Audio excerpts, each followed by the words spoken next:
Buenos días. Empieza su programa Pensamiento Global. Para nosotros es un gran placer iniciar con este programa. Doctor, estamos en nuestro primer día y ya yo venía pensando diciendo que este iba a ser el primero de 100.000 programas. De 100.000. Saludos, amigos. Saludos, amigas. Qué bueno, qué bendición tan especial para nosotros, para el doctor Pedro Guerrero y también para un servidor, compartir con ustedes esta experiencia. Y bueno, un logro. Nosotros, como decían por ahí, ya lo logramos. Y lo primero que tenemos que hacer, Pedro, es darle gracias a Dios y poner todo este esfuerzo, todo esto, compartir, ponerle en la mano del Señor, en las manos de Dios, porque nosotros sabemos muy bien que cuando una gente se pone en manos de Dios, el logro, lo que va a alcanzar, lo que va a lograr, será algo grande. No solamente para sí mismo, porque los logros importantes no son para sí mismos, sino para también que beneficien a los demás. Por eso, como dice San Pablo, ay de mí si no evangelizara. Nosotros ponemos en manos del Señor este programa, Pensamiento Global. Y el pensamiento global lo tiene Dios. Dios tiene el control, nos acompaña, camina con nosotros, es nuestro hermano, es nuestro amigo, es nuestro Padre, es nuestro espíritu, es nuestra sabiduría que nos va conduciendo, que nos va guiando. Y por eso nos ponemos en manos de Él. Y ponemos también a cada uno de ustedes, a cada uno de su familia, a cada uno de sus parientes, de sus amigos, de la gente. Ponemos el mundo en manos tuyas, Señor, para que aquí, desde este espacio, entonces nosotros caminemos juntos contigo. Pero además de eso, de agradecerle a Dios, también yo quiero agradecerle a los hombres. Quiero agradecerle a la dirección de este programa, que nos ha permitido, de este canal, el canal 27, RNN, que nos ha permitido compartir esta experiencia con el mundo, porque ahora estamos con el mundo, Pedro. Así es. Bueno, sabe, doctor, que este programa se va a transmitir todos los martes en horario de 11 de la mañana a 12 del mediodía por RN Canal 27. Estamos ya trabajando, doctor, porque también se va a transmitir por YouTube. Lo vamos a subir a Instagram, lo vamos a tener por Facebook y por Twitter. Por todas las redes sociales. O ahora X. Sí, exactamente. Por todas las redes sociales. Bueno, hasta por TikTok. yo no acabo todavía de acostumbrarme al de X. Yo siempre digo Twitter. Así es. Pero o sea, evidentemente no, y además en otros momentos el canal mismo va a transmitir en otros momentos. Va a retransmitir así es. Este mismo programa. Bueno, como usted sabe, este es nuestro primer programa de los 100.000 y creo que es bueno un poco que ambientemos a nuestro público televidente con relación al enfoque y a la temática que nosotros vamos a estar tratando en este programa. Este es un programa que va a tener 3 sesiones importantes. Hay una sesión de información y es un poco para compartir con nuestros amigos televidentes acontecimientos y sucesos del mundo político, económico, artístico, social, cultural, deportivo, religioso, también, por supuesto. de aquellos temas naturalmente que son del interés de la población, que son de interés del mundo. Y nacionales e internacionales. Así es. Y por demás, bueno, y hay una sesión de formación. Y esa sesión de formación uno la podemos dividir, la vamos a dividir como en dos grandes ámbitos. Es una parte más educativa, con temas de carácter didáctico y que faciliten el aprendizaje y el crecimiento personal. Y para eso vamos a tener personas expertas en esos temas educativos. Y hay una sesión que nosotros hemos estado acariciando, que le hemos llamado todo lo que tiene que ver con propósito y legado de vida. Y exacto, para mí esa siempre ha sido como una idea importante, porque usted sabe que hay en el mundo, a nivel nacional e internacional, hay personas que han tenido mucha incidencia. Y posiblemente uno le hace una entrevista, y yo muchas entrevistas, muchos de estos personajes, estamos hablando de personajes de carácter político, del ámbito de la economía, del ámbito del arte, del deporte. Muchas veces que uno ve estas entrevistas con personas que son figuras importantes, que han tenido impacto a nivel mundial y a nivel nacional, muchas veces le preguntamos sobre sus objetivos, le preguntamos los logros que han tenido, su trayectoria en sentido general, pero tal vez nunca le hemos podido indagar claramente de cuál es el propósito que está detrás de lo que han hecho.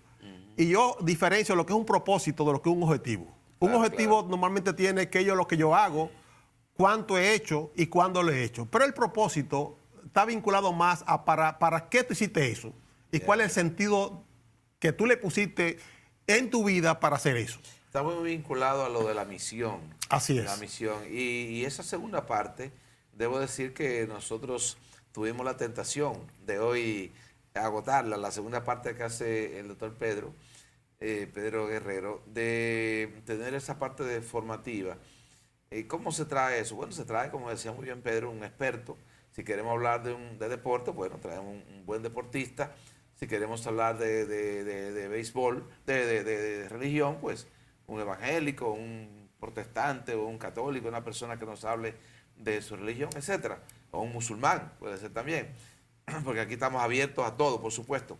Pero bueno, tuvimos la tentación de hacerlo hoy, pero quisimos nosotros, Pedro y yo, compartir con ustedes como qué es lo que nosotros queremos. Y entonces nos preguntaban, bueno, ¿y a qué ustedes se lanzan a un programa de televisión? Entonces no queremos hacerlo así por así, queremos darle profundidad a esto. Y esa parte que dice Pedro es precisamente el objetivo principal de esto, el propósito. O sea, ¿cuál es mi misión? ¿Por qué yo me lancé por ahí? ¿Fue que simplemente me empujaron y yo me dejé llevar? ¿O también estuvo involucrado un propósito, un deseo, una búsqueda profunda, existencialmente hablando? De eso se trata. Así es. Mire, y con relación al mismo concepto del programa, que es pensamiento global, alguna gente oye el nombre y piensa, bueno, ahí solamente van a ir científicos y gente vinculado a la ciencia. Pero yo quiero aclarar ese concepto y para que el público también lo entienda y posiblemente cualquiera puede tener oportunidad de compartir con nosotros en algún momento este programa y venir incluso al CEP y discutir con ellos. Entonces ese concepto de pensamiento global está dividido, digamos, al pensamiento científico, evidentemente, y el pensamiento, cuando uno habla del pensamiento científico, hoy la ciencia se habla de la ciencia, de la investigación experimental, y una investigación experimental es la que establece relaciones causales para explicar determinadas hipótesis o demostrar determinadas hipótesis. Y por ejemplo, los estudios predictivos y los estudios explicativos normalmente son investigaciones experimentales. Pero también hay investigaciones que se llaman cuasi experimentales, que son investigaciones para hacer exploraciones de un fenómeno determinado, para hacer descripción de ese fenómeno. Ese tipo de persona va a venir al programa, evidentemente. Pero también está el pensamiento empírico, que es el pensamiento de una sabiduría que está vinculada mal que hacer a la vida de la persona, pero que aporta muchísima información y que muchas veces retroalimentan la propia investigación. De tal manera que nosotros vamos a tener personas del mundo de la ciencia, pero también vamos a tener personas del mundo más empírico, gente que tiene experiencias de vida que son significativas y que pueden dar origen incluso a investigaciones posteriormente. Pero si no hay investigaciones, son lecciones de aprendizaje de vida que le puede servir también a nuestro público televidente. Una señora muestra de un campo cualquiera, por Restauración, por Cabrera, por Miches, por Paraíso, una señora simple que trabaja, que lucha, oye, puede darnos en cualquier medio de esto, puede darnos una lección de cómo ella hace eso. Por ejemplo, es muy sencillo, por ejemplo, a mí me encanta el chenchen, por ejemplo, de San Juan de la Maguana y del sur, de parte, bueno, San Juan de la Maguana y creo que también en Elías Piña también, ¿verdad? Sí, así es. Pero el hecho es, por ejemplo, a mí me gustaría ver una gente que sea experta de eso, que nos diga cómo se hace eso, pero además cómo lo comercializa, porque hay gente que se dedica a esto. Entonces, ese tipo también de experiencia, de vivencias, que también detrás de eso hay no solamente la experiencia y la vivencia, hay toda una vida, porque hay una familia también que se ha desarrollado alrededor de ese negocio. Entonces, ese tipo de experiencia también aquí, en este programa de pensamiento global, aquí te la presente también. Bueno, yo le puedo poner, yo tengo dos figuras en mi vida que han impactado, muchas personas que han impactado, pero hay dos. Uno se llama Rolando García, en Argentina, en Buenos Aires, y una señora de Vallaguana, Pues tú estuviste en Buenos Aires, ¿verdad que sí? Estuve en Buenos Aires Estudiando, haciendo ¿verdad? toda una especialidad vinculada. ¿Qué tiempo estuviste por ahí? Fueron casi año y medio. Año y medio, ok. Haciendo una de las especialidades en el área de terapia familiar y todo el tema vinculado a tratamiento y prevención del uso indebido de drogas, que fue uno de los estudios que hice después que hice la psicología, y después ya me especialicé más en la parte del mundo del desarrollo organizacional, el mundo de la planificación, de recursos humanos, a través también de unas especialidades que hice, una parte con el Tecnológico de Monterrey y otra parte ya con aquí mismo en la Universidad de INTEC. Porque dicho sea de paso, Pedro es un gran planificador. De eso también algún día vamos a hablar aquí también, ¿verdad? Claro. Bueno, pero entonces lo de Rolando, ¿qué fue lo que pasó? Bueno, con Rolando García, bueno, para que la gente tenga una idea, Rolando García creo que está vivo todavía, es un científico del ámbito de las matemáticas, de la física, que acompañó a Jean Piaget Okay. a todos los estudios de desarrollo del pensamiento y evolución del pensamiento humano. Y como Piaget tenía la idea de que el pensamiento humano, el curso de pensamiento humano evolucionaba igual que la ciencia, quien le dio la información de la evolución de las matemáticas, la evolución de la física y parte de la química se la da Rolando García. Significa que es una persona de altísimo nivel académico y que trabajó muchos años con Piaget haciendo toda esa investigación. Yeah. Piaget fue el que creó toda una teoría entre la explicación científica de la evolución del conocimiento científico, una explicación alterna entre el positivismo de Augusto Comte y el materialismo dialéctico de Engels, que tiene una explicación diferente de cómo se desarrolla la ciencia y cómo se desarrolla el conocimiento científico. Ahora, esta señora de Vallaguana, que es el otro extremo, que es más de un conocimiento empírico, bueno, una señora con una vivencia y una calidad y calidez de vida impresionante por la forma y la filosofía cómo ella manejaba su entorno familiar y cómo ella se manejaba personalmente a través de una serie de valores de la solidaridad, de la humildad, de la sencillez, que a mí me dejaba realmente impresionado. Entonces, de ambos, por eso este concepto de pensamiento global, la gente que no vaya a pensar simplemente que vamos a traer solamente científicos a discutir temas de carácter educativo y de formación, sino porque también hay personas que nos pueden ayudar y enseñar muchísimo a partir de su propia lección de vida. Todo lo contrario, incluso desde que nosotros tuvimos la concepción de este programa, de este compartir en este canal, precisamente una de las razones fundamentales fue esa.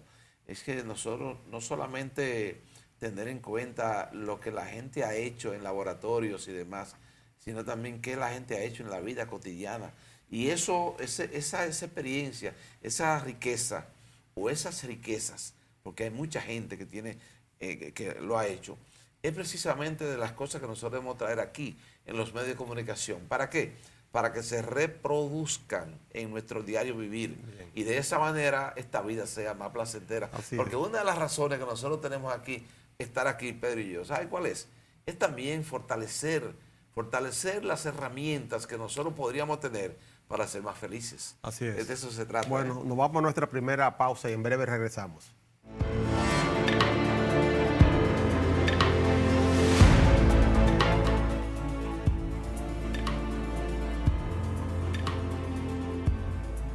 Bueno, continuamos con su espacio Pensamiento Global, que como saben ya, este es un programa que se transmite todos los martes de 11 de la mañana a 12 meridiano.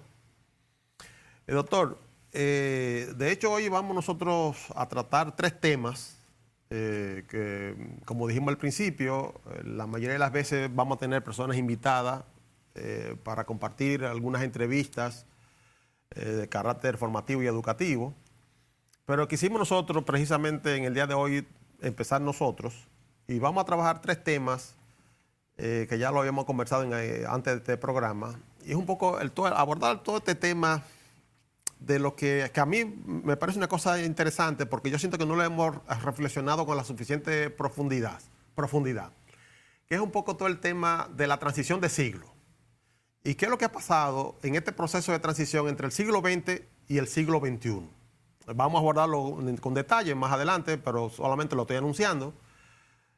Hay un tema que nosotros también vamos a abordar en el día de hoy y está relacionado básicamente con el tema de la violencia de género. A propósito que el viernes pasado, doctor, era el Día Internacional de la Mujer y queremos un poco también analizar ese tema tal vez de una perspectiva diferente a la que muchas veces uno escucha cómo se aborda esta temática. Y naturalmente no podemos hablar de la crisis, no podemos dejar de hablar de la crisis de Haití, que es un tema que preocupa a la sociedad dominicana, que nos preocupa a nosotros, y lo vamos a también analizar de dos perspectivas, un poco Haití en el contexto internacional, pero también un poco el tema de la problemática haitiana en el contexto de la realidad de la República Dominicana y las relaciones bilaterales que tenemos nosotros con Haití en sentido general. Y creo que nos puede dar tiempo un poquito sabiendo lo siguiente. Aquí el político es usted, yo soy más un técnico, pero vamos a tener que hablar también, vamos a tener que hablar de la coyuntura electoral, la coyuntura política que nos espera para las elecciones de mayo del 19. Entonces, tocaremos ese tema. Yo tengo la experiencia de que la gente cuando dice que usted es el político, el que lo dice es más político que yo. Generalmente me pasa eso, ¿sabes? Pero tú sabes una cosa, Pedro, antes de tocar ese tema, de ese tránsito del siglo XX al siglo XXI, que es importante ver cómo pasó eso y cuáles son los momentums, cuáles fueron los episodios que más definieron el estar hoy, el y que nun, el aquí y el ahora. Antes de eso, y antes también de esa parte de la violencia de género, que por cierto, muy atinado a recordar el Día Internacional de la Mujer, que pasó el pasado día 8 de este mes de marzo. E igualmente el tema haitiano. Dicen que el que habla en la televisión ahora y no menciona la situación haitiana, no, se le quedó el tema. Pues yo antes de eso hay alguien me preguntara, ¿de acá dónde yo consigo una mueblería, una colchonería? Yo le tengo una receta. La mueblería y colchonería Acosta está creado a su servicio, a su disposición. Octavio Acosta, su presidente, aquí en la calle Bartolomé Colón, número 129, en Villa Consuelo, ahí mismo cerquitita, aquí en Villa Consuelo, aquí en Santo Domingo, en el Distrito Nacional. Los teléfonos 809-538-7352, 7352. Pero también alguien me preguntaba, si yo quiero transportar algo, algún documento, ¿cómo yo lo consigo? Pues aquí está Transporte RAS, Transporte R-A-S, Transporte RAS. Reinaldo A. Sánchez, especializado en llevar, correr de documentos, valijas, bultos. Aquí en Santo Domingo, en la avenida Filomeno Rojas, número 307, en el residencial aquí de Universitario, en la calle, en el teléfono 809-689-7925 y 809-682-1958. Pero también tenemos una sucursal también en Santiago, en la Salvador Cucurulo número 100, allá en Santiago, en el teléfono 809-582-2549. Bueno, ahí tienen dos servicios posibles. Excelente. Eso es pensamiento global, prestándole servicio al pueblo. Bueno, empezamos con otro primer tema, doctor. Porque a mí este ya me llama mucho la atención. Uno habla de lo que la evolución de las generaciones. Y estamos hablando normalmente las generaciones que uno lo puede ver de un siglo a otro. Y claro, dentro de un siglo también uno puede analizar las generaciones que se van sucediendo cada 10 años, cada 15 años. Claro, aquí un poco lo vamos a analizar más en la perspectiva del cambio de siglo, del cambio generacional de un siglo a otro. Estamos hablando del cambio del siglo XX al siglo XXI, porque yo siento que ha habido fenómenos importantes que han transformado la sociedad, sobre todo esta sociedad del siglo XXI, y que nosotros no estamos percibiendo. Incluso muchos de los acontecimientos lo estamos analizando como si fueran de carácter negativo y simplemente son acontecimientos de carácter económico, social, político, religioso, que son el resultado de cambios que se vinieron gestando del siglo pasado, pero que muchas veces hoy uno ve casi una tendencia general a decir, mira, qué mal andan las cosas, y sobre todo cuando se refieren a la población más joven. Y yo hablo específicamente, incluso hasta podemos hablar específicamente de todos estos muchachos que están vinculados al mundo del dembow, del reggaetón, de la música urbana, que es donde tal vez la gente en República Dominicana y en otros países tiene como una sensación más directa de que las cosas no andan bien. Y no lo vemos como un acontecimiento prácticamente normal y como parte de todo este proceso.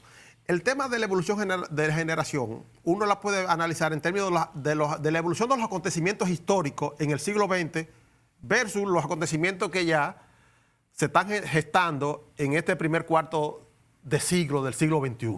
Sí.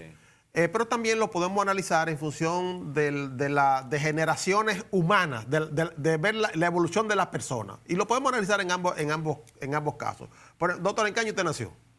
Yo nací, yo no me recuerdo. Más o menos. Hay un problemita ahí, porque papá, dime el día sí yo sé, porque es el día de Duarte. El día de Duarte. Sí, 26 de enero. Nosotros podemos decirle dado la fecha exactamente de nacimiento. Papá dice... Es para decirle cuál era su generación. Papá dice que fue de que en 54, pero después mamá dijo que no, que era en el 64. Ah, bueno. Entonces hay un problemita ahí con una fecha, pero eso ya lo preguntaremos en otro momento. Para usted, ¿cuál fue 64, más o menos? 64. No, 54. 54. Bueno, si usted el 54, acorde a un estudio, a un libro de un autor norteamericano que se llama William Strauss, que escribió un libro que se llama Así Generaciones, usted es de la generación... Sin generaciones. Sí, no, Generaciones se llama, Generaciones. 1991, William Strauss. Él hizo una clasificación para analizar la evolución, sobre todo de las personas y de los grupos humanos. Y él dice que si usted nació en el 54, usted es lo que llama el baby boomers. Ajá. Antes de eso, es la generación, se llamó la generación silenciosa, que fue de 1926 a 1945. Los baby boomers de 1946 a 1964. La generación X, que fue de 1965 a 1980, la generación millennial o generación Y, que es de 1981 a 1996, la generación Z, que es de 1997 a 2012, y esta última generación que se llama la generación Alfa, del 2013 y más. Ah, pero entonces, eso es en honor entonces a Alfa. al artista. Algunos dicen que es una clasificación empírica, que eso no responde a ningún criterio científico, pero es interesante analizar esta evolución vista desde el punto de vista de las generaciones de la humanidad, como de las personas, sí, y agruparlo en estos grupos, porque tiene unas características particulares. De alguna forma, claro, hoy la preocupación mayor está con la generación Z y la alfa, porque más o menos son alrededor del 37% de la población mundial. Algo así, sí. Sí. Esa generación, estamos hablando de la gente que tiene 97 años hasta ahora. Exactamente. Pero naturalmente hay una preocupación importante con esta población alfa. Pasa que coincide, la generación Z con el alfa coincide porque de alguna forma, digamos, el siglo XXI inició en el 2000. Enero del 2000 prácticamente. Yeah. Lo que significa que los que tienen ahora 23 años nacieron en el siglo XXI. Exacto. Y entonces, claro, cuando uno analiza, dice, mira... pero antes del... Tú me clasificaste a partir del 54, pero se supone que él está comenzando antes, ¿verdad? Sí, hay una generación que se llama silenciosa, que es del 1926 al 45. Y hay una que es del 1900 hasta el 1925. Pregunto por la clasificación porque me está dejando un episodio de mucha importancia en el siglo que es la Primera Guerra Mundial. No estaría clasificado. Ah, bueno, ahí viene. Acuérdense que esta clasificación es para analizar los grupos humanos, pero no los acontecimientos históricos. Yeah. Ahora, si nos metemos a analizar los acontecimientos históricos, y tú dices, ¿cuáles fueron acontecimientos que marcaron históricamente desde el punto de vista del desarrollo de la sociedad, pero vinculado al tema de la historia, de la economía, de la política, de la ciencia? Entonces, naturalmente, ahí hay en términos políticos no podemos hablar de la Primera y Segunda Guerra Mundial, claro, que fue muy típica del siglo XX. No, y hay un cambio desde el punto de vista casi incluso hasta industrial, en el sentido amplio la palabra porque la revolución está metida ahí, la revolución rusa. Recuérdense que fue en el 1917 y esa época, y además está la Primera Guerra Mundial que fue de 1914 a 1918. Y oye, ahí hay una situación especial donde hay alrededor de unos 13 millones, increíble eso. Así es. 13 millones de seres humanos que murieron. Y después entonces, como ese episodio da paso a ese gran otro episodio, fíjate que bastante cerca, por cierto, porque estamos hablando de 1918 y la Segunda Guerra Mundial fue en 1939. Así es. Eso explica de que el problema fundamental ahí no quedó resuelto. Bueno, pero continúa Pedro en cuanto a eso. Entonces, digamos, en términos políticos uno puede hablar de las dos guerras. La Primera y Segunda Guerra Mundial. Podemos hablar de la Guerra Fría. Que están muy concatenadas. Claro, podemos hablar de la Guerra Fría, porque después del Plan Marshall, cuando se destruye Europa prácticamente, que Estados Unidos, como en Estados Unidos no se peleó, hubo toda la destrucción de Europa y entonces hubo todo ese proceso de reconstrucción a través del famoso Plan Marshall que se aplicó desde Estados Unidos. La Guerra Fría, evidentemente, prácticamente todo de los años 60 hasta prácticamente hasta la muerte, hasta la caída de Rusia con Gorbachev. En 89, 90. Sí. El muro de Berlín. Bien, bueno, vamos a continuar con este tema porque incluso yo lo estoy haciendo esto, pero esto no es lo que yo quisiera abordarlo con relación a los cambios de generaciones, pero tenía que introducirse de esa manera. Nos vamos a una pausa y continuamos en breve con Pensamiento Global.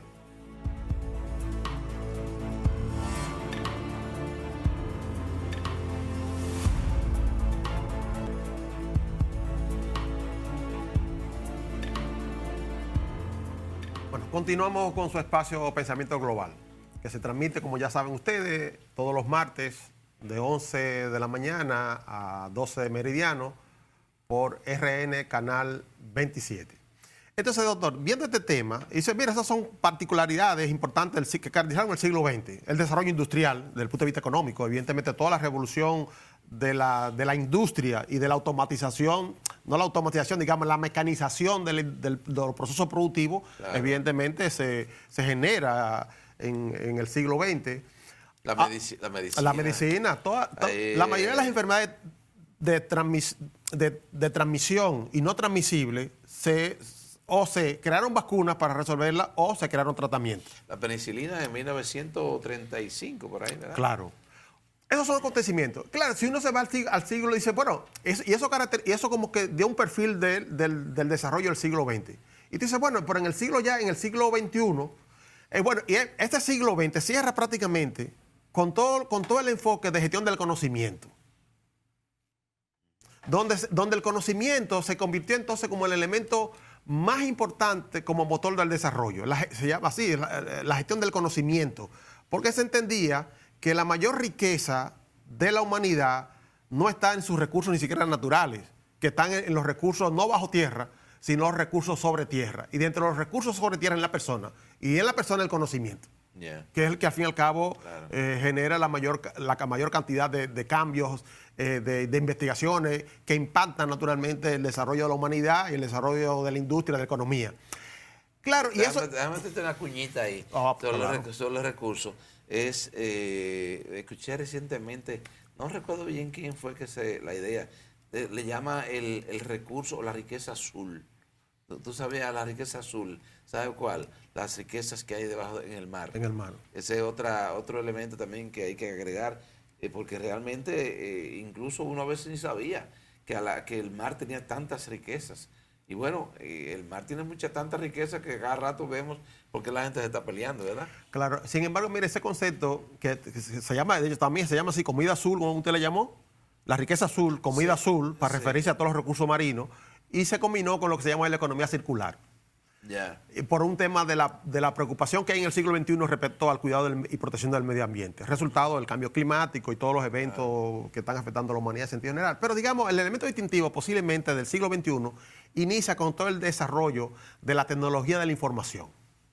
Así es. Y todo lo que se ha llamado la revolución digital, vinculado a la inteligencia artificial, a la automatización, a la robótica, al famoso, bueno, toda la inteligencia artificial y toda su variedad que hay con relación a eso. Y eso ha tenido un impacto enorme en el desarrollo naturalmente del siglo XXI y naturalmente en el desarrollo de esta nueva generación. Ha habido, mire que en el siglo pasado hablábamos prácticamente de la bomba atómica que se tiró en Hiroshima y en Nagasaki, en Hiroshima y Nagasaki, sí. precisamente en Japón. Hoy estamos hablando, Putin está hablando de la guerra nuclear.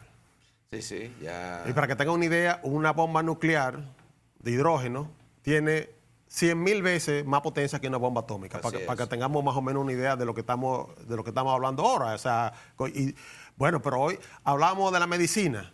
Bueno, pero que hoy todo el tuyo del uso de la tecnología y de la biotecnología está impactando significativamente en la medicina, pero también en la creación posiblemente de nuevas pandemias. Hoy seguimos discutiendo si el COVID-19 fue producto de un laboratorio de la biotecnología o no. No, y la discusión está tan amplia que ya hay personas de mucho nivel que dicen que realmente fue así, que fue un perfecto invento ¿para qué? Para lo que sabemos nosotros muy bien, que es para que los farmacéuticos se hicieran multimillonarios. Sí. Yo no voy a decir que sí ni que no, lo que yo único que digo sí es que yo tengo muchas dudas cuando yo pienso muchas cosas como pasaron.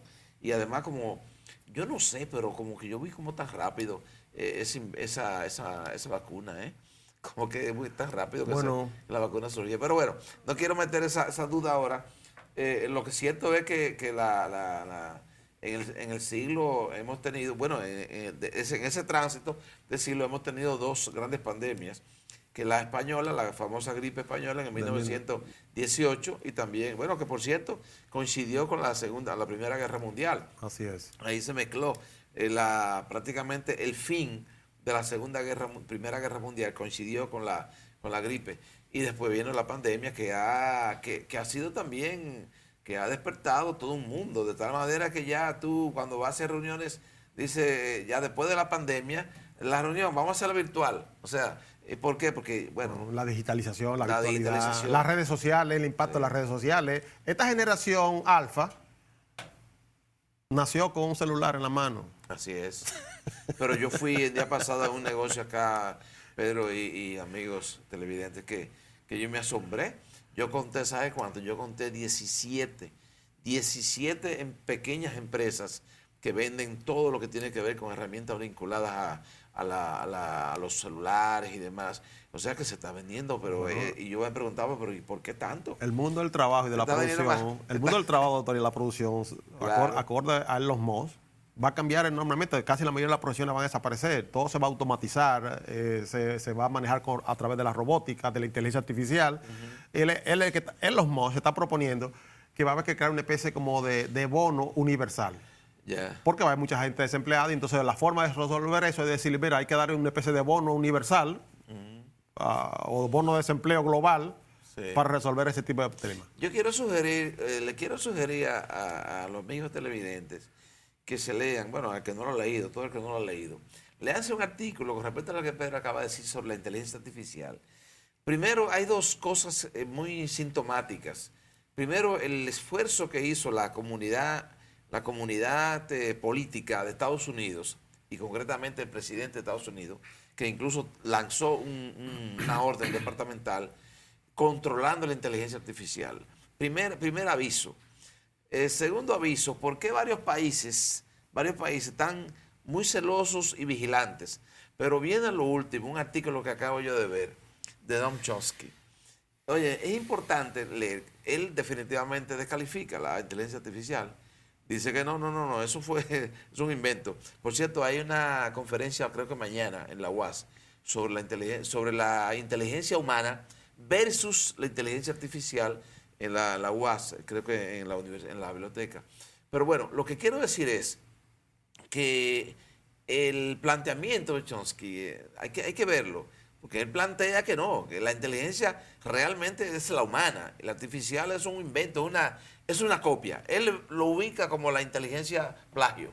Sí. Y eso yo no sé, pero es bueno investigarlo y fortalecer la investigación. Yo tengo una posición con relación a eso también. No creo, para decirlo no creo que la inteligencia artificial va a llegar a sustituir al ser humano. Por eso pudiera ser una discusión interesante de un momento. Ahora bien, mire que ese proceso de evolución y de transición del siglo XX al siglo XXI, que son más hechos y acontecimientos históricos, y Y te dirá, oye, Pedro, tú has abordado mucho eso.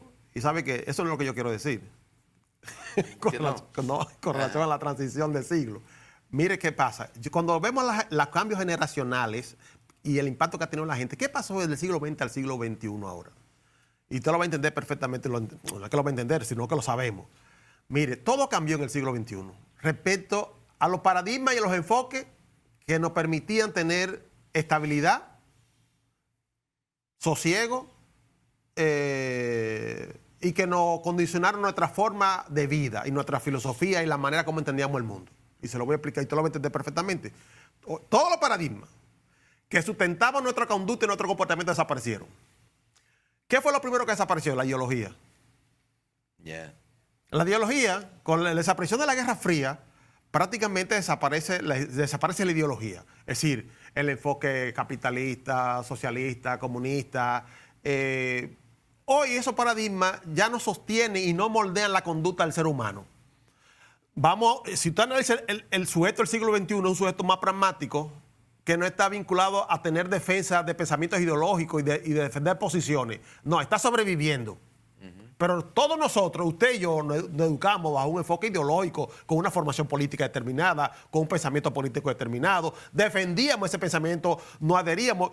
Y usted tiene aquí la izquierda, por ejemplo, dominicana, o la izquierda latinoamericana, o la izquierda del mundo, que estaba afianzada a esos paradigmas. Eso es ya el paradigma que fundamentó la izquierda, evidentemente que no existe. Y por hoy incluso el tema del enfoque más capitalista per se, dogmático, también. Digamos que el siglo XXI no se caracteriza por hacer defensa de la ideología. Se nos fue ese paradigma que nos sostenía y que moldeaba nuestra conducta y nuestro pensamiento ideológico en un momento determinado. Bueno, pero el otro gran acontecimiento que ha desaparecido hay un cuestionamiento serio, y usted fue sacerdote, yo fui hermano de La Salle, que es el tema de la religión. Hoy hay una relativización respecto al enfoque religioso. Es decir, no hay esa firmeza y esta generación, mira, que lo quiero comparar con la generación del siglo XXI, no tiene esos fundamentos religiosos. Ni su conducta y el modelaje de ese comportamiento está guiado por esos principios religiosos, en términos generales. Y eso se nota, primero porque de alguna forma todo el enfoque y hasta la Iglesia Católica ha entrado en crisis. Creo que el Papa Francisco, que ha intentado un poco recuperar parte de esa credibilidad perdida, pero la mayor manifestación es la proliferación de denominaciones de carácter protestante, sí, y de denominaciones incluso dentro de la Iglesia, toda esa diversidad enorme que ha habido. Pero lo cierto es que hay un cuestionamiento de la generación del siglo XX respecto al paradigma, el enfoque religioso que como parámetro para conducción de su comportamiento. Hay una crisis religiosa de la formación del enfoque religioso. Nos vamos a una pausa y entonces continuamos ahora con el tema.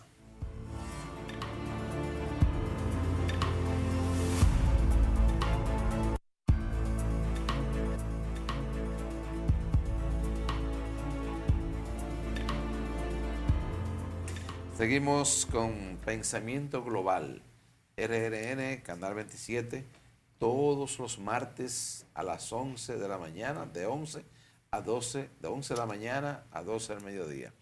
Y también por las redes sociales estaremos presentes ahí, cada programa que estaremos nosotros compartiendo con ustedes. Antes de continuar este interesantísimo tema que estamos compartiendo con ustedes, quiero recordarles que la mueblería y colchonería Acosta, a su servicio. Creados a su servicio, Octavio Acosta es su presidente, en la calle Bartolomé Colón, número 129, aquí cerca, en Villaconsuelo, Santo Domingo, Distrito Nacional. Al teléfono 809-538-7352. Igualmente, transporte. Usted quiere transportar su valija, transportar alguna comunicación, pues transporte RAS, transporte RAS, transporte RAS. Reinaldo A. Sánchez, especializado en documentos, valijas, bultos y demás. Aquí en Santo Domingo es residencial universitario, en la calle Benigno Filomeno, Benigno Filomeno Rojas, número 307. En el teléfono 809-689-7925. E igualmente en Santiago, en la calle Salvador Cucurulo número 100, en el teléfono 809-582-2549. Pero vamos a retomar. Bueno, mire, el otro tema dice, los modelos, doctor, los modelos de familia ha cambiado totalmente. El modelo de familia nuclear. Familia nuclear. Ya. Papá, mamá, hijo. Bueno, para no entrar en los detalles, hoy cualquier cosa es una familia. Sí. No es un cuestionamiento, yo no estoy haciendo un cuestionamiento, estoy diciendo que... Ni tampoco significa que tú estás de acuerdo con eso. Claro, simplemente estoy diciendo que es un hecho real, que hoy el concepto de familia cambió. Que los modelos de convivencia social han cambiado. En otras palabras, yo lo que quiero decir, que todos los paradigmas que sustentaban la conducta y el comportamiento de toda la generación del siglo XX, todos esos paradigmas se han ido desvaneciendo y se han ido cambiando. Y esta generación del siglo XXI no tiene esos paradigmas. Ya. Ahora, yo frente a eso, para no dejar a la gente simplemente diciendo, entonces nos jodimos. No, ese es lo que yo quiero finalmente ya porque estamos terminando el programa casi, tenemos 2 temas que tenemos que tocar por lo menos, dejar claro de que nosotros tenemos que, frente a una sociedad como la que tenemos nosotros, frente a un pueblo bueno, como dice alguien por ahí, pueblo bueno, y frente a un mundo que tiene sed y necesidad de justicia y necesidad también de ser amado, el ser humano como tal, nosotros tenemos que buscar cuáles son los valores que nos deben sustentar para que nosotros precisamente trabajemos, para que creemos la sociedad que queremos nosotros y que entendemos nosotros que puede hacer feliz a los demás.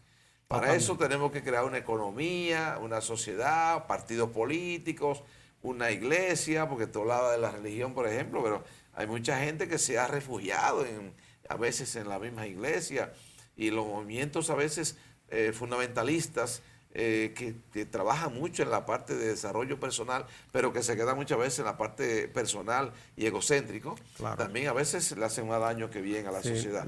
Bueno, de todos modos, lo importante es que no cuestionemos todo eso. Cierro ese tema diciendo, lo que pasa es que ahora mismo hay una tensión entre la generación del siglo XX y la del XXI. El siglo XX no está entendiendo que el mundo cambió y que todo su paradigma ha cambiado y que nosotros tenemos que tener ahora la flexibilidad para entender que esto es una nueva generación, claro, y que va a buscar, se va a quedar en el aire como te dicen, no, va a buscar nuevas formas de entenderse y nuevas formas para moldear su conducta. ¿Cuál es? No lo sabemos todavía. Eso es lo que yo al final quiero decir. Y por eso tenemos que entender qué es lo que está pasando con esta nueva generación. En otro programa vamos a abordar ese tema. Hay que entender que el burro de Emiliano era muy bueno, pero también hay que entender que hay un avión que nos puede llevar más rápido, ¿verdad? Así es. Bueno, doctor, el tema de la violencia. Nosotros tenemos, queremos ver el caso de Haití, lo de la violencia, lo de la mujer. Primero yo quiero decir sobre esto de la mujer, y qué bueno que precisamente la ONU se inspirara en ese acontecimiento doloroso, por supuesto doloroso, de las Hermanas Mirabal, para declarar el 25 de noviembre el Día Internacional de la No Violencia, contra la violencia. Y concretamente yo quiero destacar un detalle para mí fundamental. El ser humano como tal, el ser humano, y yo a veces no me gusta mucho discriminar en esto cuando hablo de este tema, el ser humano busca algo grande aquí. Naturalmente nadie vino como porque decidió venir. Fue una decisión que tomaron otros y yo vine. Lo importante es que al yo venir y tomar conciencia de que ya llegué y que estoy aquí, ya entonces yo estoy tomando ya partido, estoy ya participando y decidí seguir aquí. Y qué bien que usted, al encontrarse con un ser humano, como es su propia madre, como es su propia hermana, como es su novia o su esposa o su hija, o simplemente una persona que usted conoce ahí que vio, que usted también la respete, la ame, la quiere, la apoye y sobre todo le acompañe igualmente como ella te acompaña. Yo creo que la violencia contra la mujer surge definitivamente, como dice un amigo mío, un sacerdote decía mucho, en el fondo, es un problema del pecado, es un problema endémico, un problema de pecado original, en el sentido de que el ser humano tiende a golpear a veces los valores, que son valores, y también muchas veces, y peor todavía, cuando hay personas o seres humanos que deciden rechazar propuestas que son malas, que son indeseables, entonces muchas veces usted la emprende contra esa persona, lo peor que puede haber cuando un hombre se ve no querido, no aceptado por una mujer, que la emprenda contra esa mujer. Yo lo que pienso es, Pedro, con respecto a esto de la violencia contra la mujer, que nosotros tenemos que seguir luchando, tenemos que seguir trabajando en todos los espacios que estemos y tratar de no dejar pasar nada, ni en el tráfico, ni en la escuela, ni en la casa, ni en la iglesia. Por ejemplo, yo detesto lo que pasa, por ejemplo, en algunos países árabes, como musulmanes, donde la mujer es cero a la izquierda. Irán, por ejemplo, Arabia Saudita, etcétera. Países que tratan a la mujer simplemente como una mercancía prácticamente. Lo que yo quiero decir en el fondo, en este corto tiempo que tenemos, para tratar este tema tan largo y de tanta importancia, es decir, que usted es también responsable de que en este país, en este lugar, en este entorno donde usted vive, la violencia contra la mujer tenemos que pararla, porque es la violencia contra la sociedad, es la violencia contra Dios, es la violencia contra todo un pueblo. El que golpea a una mujer está golpeando al pueblo, está golpeando a los demás, y además de eso, está golpeándose a sí mismo, Pedro. Así es. Mire, yo creo que vamos a tener que sacar un programa casi para ese tema. Y yo voy a decirle algunas cosas muy puntuales. Porque a mí me preocupa ese tema y la expresión más cruel de la violencia de género y contra la mujer es el feminicidio. Sí. No, para mí o sea, ya esa es la expresión triste. Arcaica, brutal de ese fenómeno. Pero vamos a decir, mire, usted sabe que hoy, República Dominicana, en términos generales, 7 de cada 10 mujeres mayores de 15 años hacia adelante dicen que han sido maltratadas física o psicológicamente. 7 de cada 10. 7 de cada 10. Imagínate tú. ¿De acuerdo? Más o menos, nosotros estamos en materia de feminicidio, el segundo país de mayor feminicidio en América Latina. Solamente estamos por debajo de Honduras. Yeah. O sea, eso es altísimo. Estamos hablando de 2 puntos algo de tasa de homicidio. Normalmente en América Latina en promedio se están habiendo feminicidios cada 2 horas. Aquí más o menos cada 72 horas hay un feminicidio. Yeah. El año pasado hubo alrededor de 60 y pico, del año anterior 80, pero más o menos la media como 80 feminicidios por año. Pero ayer mismo. Bueno, que esta semana hemos tenido 2 o 3 feminicidios. Qué triste eso, ¿eh? Terrible. Entonces, miren, ¿qué es lo que me preocupa? Que nosotros, la política pública que estamos implementando para ese tema, no está diciendo que no son efectivas. Sí.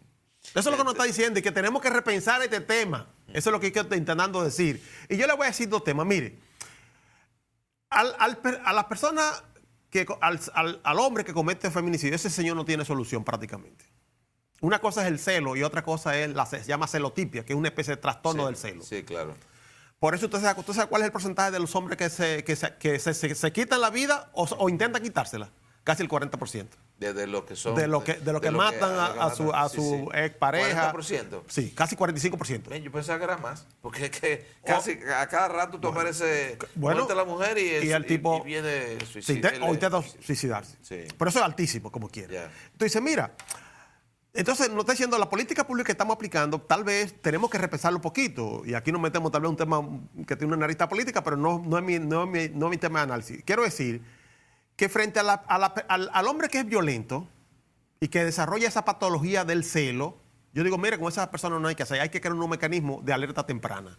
Sí, sí. ¿Qué significa? Usted sabe cómo hacen a la gente cuando está en parol, que le ponen el aparatico aquí Sí. Para detectar y darle seguimiento. Claro. Sí, pero si hay un primer acto de violencia que lo ha denunciado la comunidad, lo primero es que hay que tener un dispositivo, tanto a la mujer como al hombre, para el seguimiento, con una policía de respuesta rápida, inmediata, para evitar el acercamiento, porque no ha habido forma. Cada vez que ha habido denuncia de las mujeres y que no se le ha dado seguimiento al hombre violento, la probabilidad de que esa persona la agreda realmente y la mate a esa mujer son enormes.